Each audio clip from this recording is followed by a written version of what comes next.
tushirikiane katika kujenga kanisa la Bwana, kanisa la Bwana, injili ene kote Bwana, kanisa la Bwana, injili ene kote.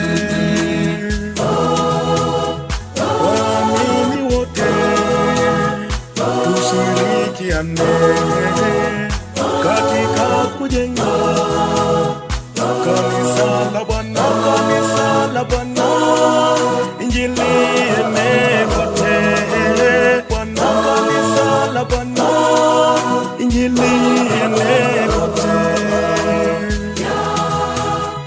Waamini wote tushirikiane katika kujenga kanisa la Bwana, kanisa la Bwana, injili ene kote Bwana, kanisa la Bwana, injili ene kote.